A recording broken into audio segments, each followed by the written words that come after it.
paghahari, no, ng mainland o yung claim ng mainland sa Taiwan.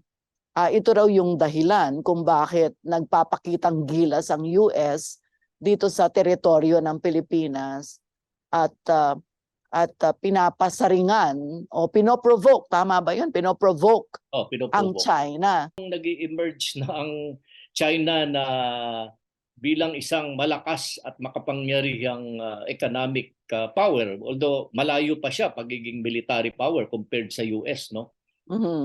Ngayong lumalakas siya at na-challenge niya ang US, parang nakalimutan o binabawi na ng US yung One China policy na yun. Kasi by the fact that it is now beginning to recognize Taiwan as an independent country at willing pa siyang makialam doon sa internal affairs, no, ng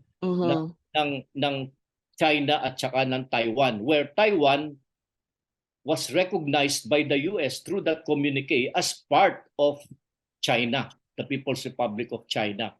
So, yun ngayon, bakit? No? Kasi ang US nga, pagtingin niya, pwedeng isama ngayon yung Taiwan doon sa first island chain of defense na kung saan encircled ng China.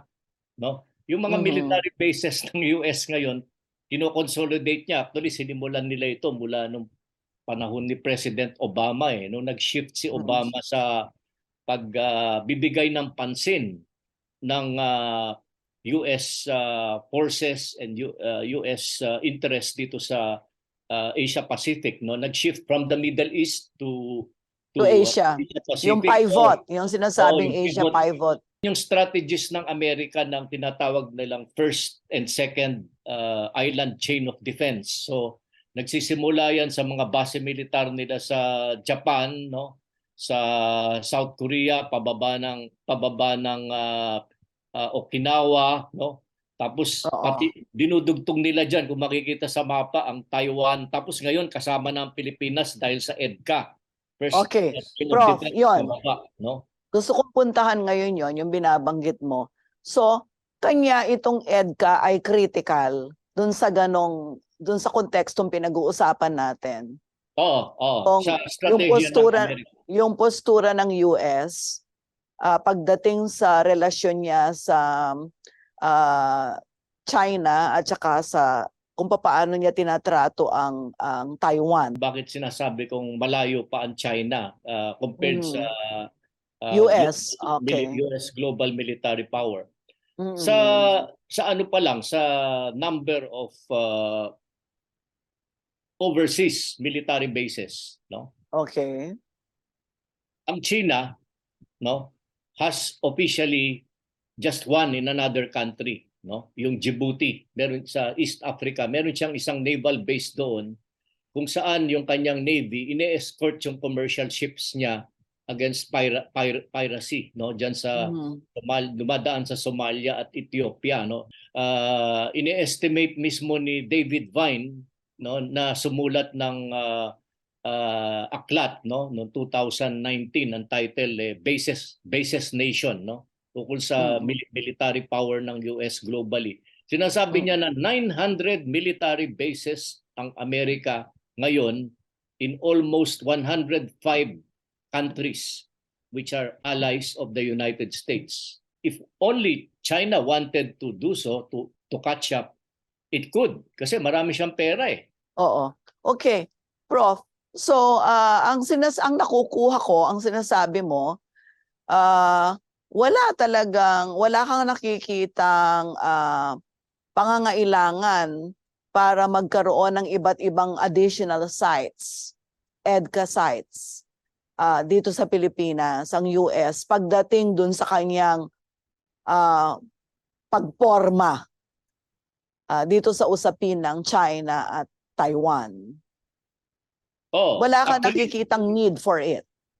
Well, wala akong nakikitang need for any site at all, no? Kasi itong site na ito, actually, we're really talking of converting gusto nilang i-convert ang ating archipelago into one whole US military base, no? Mhm. For their Navy, for their Air Force, lalo na yung nasa Cagayan at Isabela, yung proximity niya to Taiwan, malinaw. Kaya malinaw na yung So, interest ng US ang kinakarga nila dito, hindi yung ating depensa dito sa South China Sea. Kasi yun nga, oo. kasulad ng sinabi ko, should worst come to worst, no? Yung the worst scenario, we cannot invoke the Mutual Defense Treaty because it only technically covers the Pacific. The Pacific side of the Philippines, no? So kung dito yung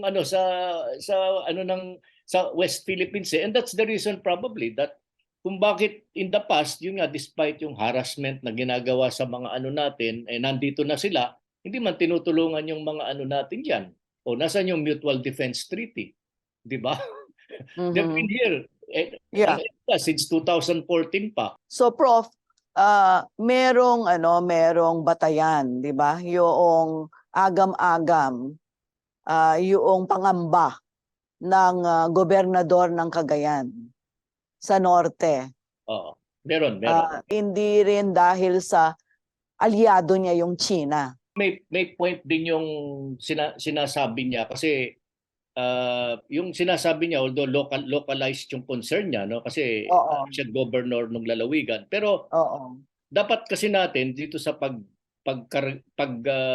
navigate natin dito sa pag-aaway ng dalawang malalaking superpower, no, although yung superpower na ito hindi naman talaga even, kasi dapat identify natin talaga na ano ba talaga ang prioridad ng ating national interest sa ngayon, no? Pero sinasabi ko, kung ang ma-identify natin ang national interest natin dito, makikita natin na dapat tumututok tayo sa economic development natin, no? And where do we find this, no? Broaden natin yung economic relations, lalo na yun ang emphasis natin.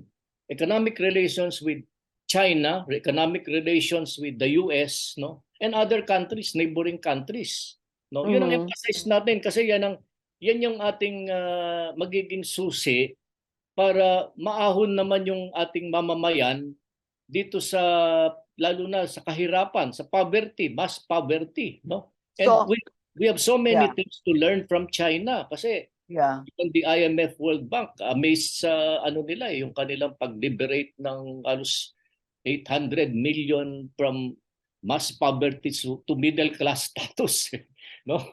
Sa China, we have so much to learn, no? And even benefit from the prosperity of China. Hindi ba natin kailangan ang kakampi tulad halimbawa ng US dito sa usapin na ito ng bullying ng China?